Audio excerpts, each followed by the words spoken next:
today I am in the Uri tunnels in Malta.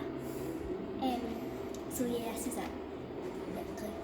It's where all the Maltese people used to hide from the Germans, and this up here stops the bombs from coming down, like the bar at the top.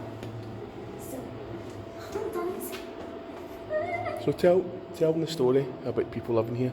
So people used to live here to protect them from the Germans, technically the bombs, and those wee like compartments there used to have to fit a family of 5 in there. So that's family of 2, but usually there'll be a family of 5 and rooms like that.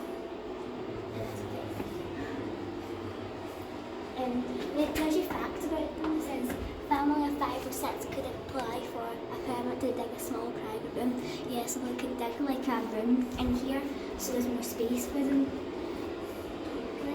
And that's like that as well. That's just showing you what would be in it. And then like if there's that's what's it called, Dad?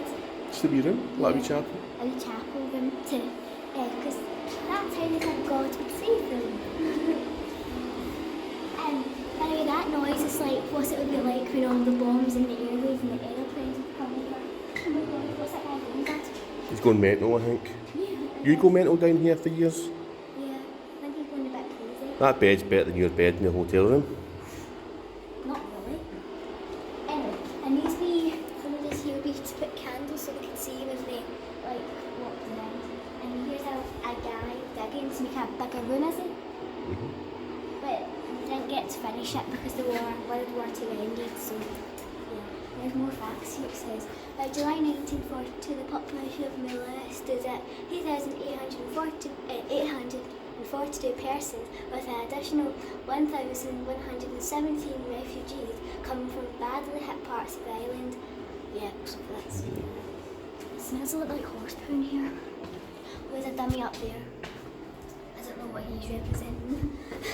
Anyway, there's for some compartments that are a bit like, some of the roofs are a bit like, what's it called? And kind of not finished. It's because they didn't get to finish it. And yeah. Okay. Bye guys.